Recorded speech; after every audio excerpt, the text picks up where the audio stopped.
Iya. mantan Kapolri kita, sekarang adalah Menteri Dalam Negeri kita. Itu adalah putra terbaik di kepolisian, supaya tahu. Tahun 1987 Akabrinya itu lulus, dapat penghargaan Adi Makayasa. Kedua, dia putus sekolah pernah di Inggris, lulus yang terbaik. Ketiga, pernah sekolah juga di Auckland. Terus keempat, dia pernah juga di Nanyang University Singapore. Jadi pernah sekolah di Amerika segala macam ya. Jadi ini Resmond kalau bicara, kan dia berkata apa yang dia bicarakan? Dia bilang penipu. Terus Manipulasi. ini dia pembicaraannya, saya putar ya, yang dia bicara dia nih ya. Jelas tidak? Dengan segala risikonya, Bang. Jelas lah. Kasus Jessica Wongso, saya tangkal itu Tito Karnavian Krisnamurti Muhammad Malajar penipu. Tito Karnavian sampai hidup saya habis nafas saya kejar loh.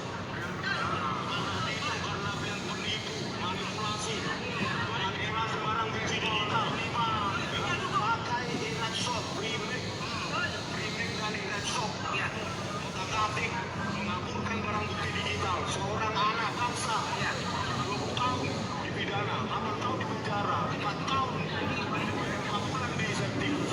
Tito Karnavian, sudah 1 tahun lebih saya maki-maki, nggak berani menantang saya dari pengadilan.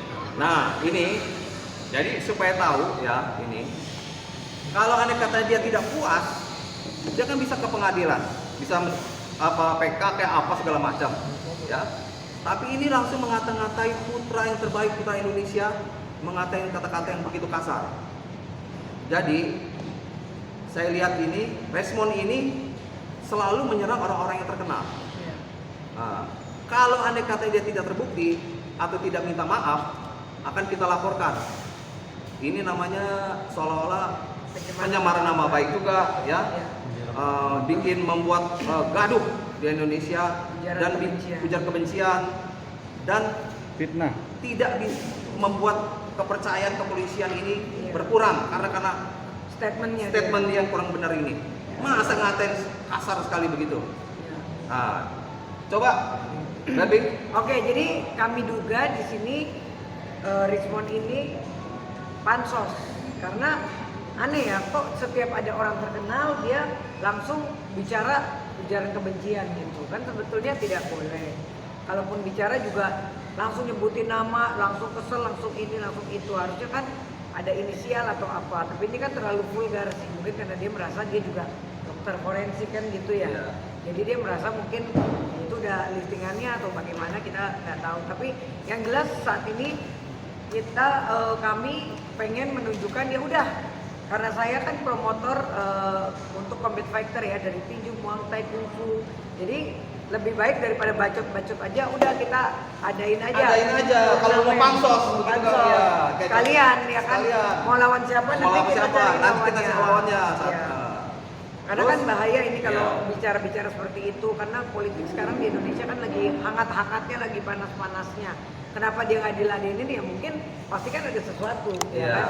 Karena dan dia juga harus membuktikan omongannya, dia sudah mendalilkan penipu, manipulasi, ya kita lihat mana bukti-buktinya. Apalagi mengatakan laboratorium forensik, gitu Iya, betul. tidak benar. Nah, coba Gimana Pak? jelaskan masalah forensik. Ya baik, saya tambahkan pada teman-teman wartawan. Ya. Memang pernyataan Dr. Resmond Siregar ini pertama berdampak kepada kegaduhan di masyarakat. Kedua, membuat masyarakat ini menurun kepercayaannya kepada lembaga-lembaga penegak hukum, terutama Polri. Seorang mantan Kapolri yang begitu banyak prestasi diserang sangat tidak berdasar begitu. Dr. Resmond ini mengungkap perkara yang sudah mempunyai kekuatan hukum tetap, yaitu mengangkat kembali perkara Jessica Wongso yang menyebut di situ Pak Tito itu melakukan rekayasa dan Manipulasi.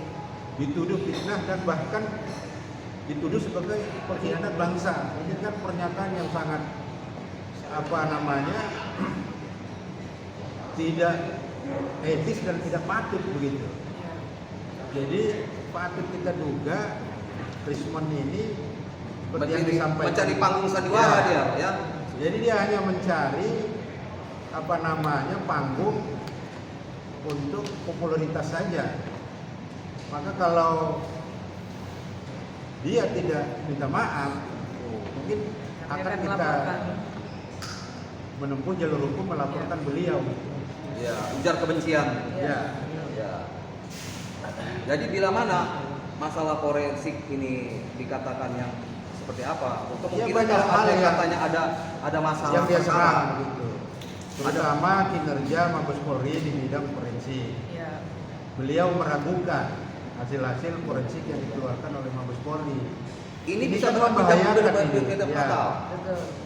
Sementara kinerja laboratorium forensik Mabes Polri itu sudah diakui gitu tidak hanya di Indonesia tapi juga negara luar mengakui sebagaimana yang dijelaskan oleh Pak Susno Duadi sebagai mantan Kabar Eskrim. Jadi pernyataan Rismon ini sangat disayangkan gitu. Itu barangkali. Nah, itu ya. Polisi kayak saya, alumni dari Akademi Kepolisian. Saya ini AKP zaman dulu. Mereka memang kemahirannya itu. Dan Pak Roy tahu persis kok. Kalau ada bom nggak apa, ya. Tapi mudah-mudahan mereka tidak bisa diintervensi oleh siapapun. Pak Susno, kalau urusan oknum nggak boleh. Saya sebagai Kabar Eskrim, apalagi saya nggak ngerti, misalnya nggak ngerti tentang kimia forensik, saya katakan H2+O jadi gimana gitu lah, nggak mau dia. Jadi apa? Nah, jadi ini aja sudah diterangkan sama mantan Barreskrim. Nah, coba apa lagi? Ya, jadi kita minta kepada Dr. Rismon ya untuk mencabut pernyataannya, minta maaf. Ya. Kalau tidak dilakukan, mungkin kita akan melakukan langkah hukum untuk melakukan pelaporan Ya. terhadap fitnah dan ujaran kebencian yang dia sampaikan melalui media sosial begitu. Dan ingat Rismon, kamu jangan suka sombong. Ya. Ya. Andai katanya saya nih, ya. Satu hari ini saya ya. Tidak kita tidak dilayani sama polisi. Satu hari aja tidak dilayani. Coba kalau nggak rumah saya itu bisa disanterin sama penjahat. Ingat, jangan sombong. Ada polisi masih aman ini Indonesia. Dan kita juga termasuk negara-negara aman. Jadi kamu jangan merusak citra polisi. Ya. Oke? Dan banyak lagi kamu sebut jenderal-jenderal yang lain-lain kamu sebut gitu. Semuanya ya. Ya, Beberapa bukan satu saja. Ya, ada beberapa. Krishna Mukti kamu sebut juga. Ya. Ada lagi beberapa, ada barang buktinya semua itu. Jangan salah sedikit. Oh Pak Bro, ini bagaimana? Ini bang saya di ini. Apa benar itu? Janganlah seolah-olah kamu berpolitik mengadu-ngadu yang nggak mungkin. Pak Bro itu orang pintar, presiden itu orang pintar, ya. Dan saya cukup kenal lama orangnya, baik orangnya dan bijaksana. Oke, terima Bang, kasih. Berarti kalau secara pribadi kenal nggak sih bang, personal gitu? sama Oh Dr. kenal, saya kenal. Karena kita ini budak-budak Palembang kita nih kan. Iya, Supaya orang tahu Palembang. bapaknya itu orang pintar juga memang. Orang tuanya Pak Tito itu. Ya. Nanti udah sempat ngobrol secara Enggak, kalau kita ini spontan aja sebagai warga negara aja, begitu warga negara yang baik, yang pernah Prihatin, merasakan prihatin.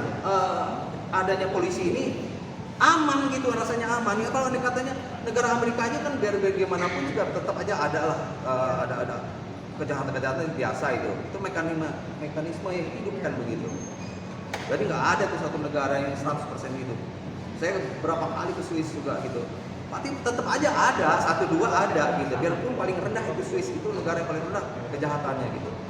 Saya udah 5 kali ke sana ke Swiss. Jadi saya tuh udah tahu ini kok hebat sekali nih orang, saya bilang gitu.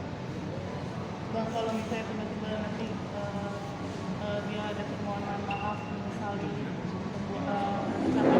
Ya itu ya namanya seperti kayak Hercules gitu ya. Nah, itu gentleman, langsung dia ada salah dia minta maaf ke sana kan beres kan begitu.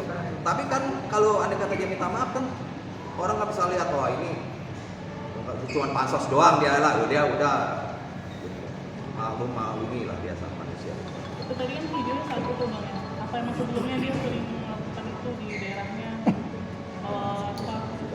apa namanya, provokasi, jatuhnya provokasi? Ya banyak, ada beberapa itu yang bukan ini aja, ada beberapa jenderal-jenderal yang disebut.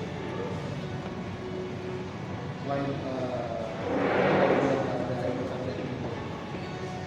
Ya kita akan cari jalur sebagai warga negara yang baik ya, yang melihat kepolisian itu ada sangat luar biasa kalau saya lihat ya.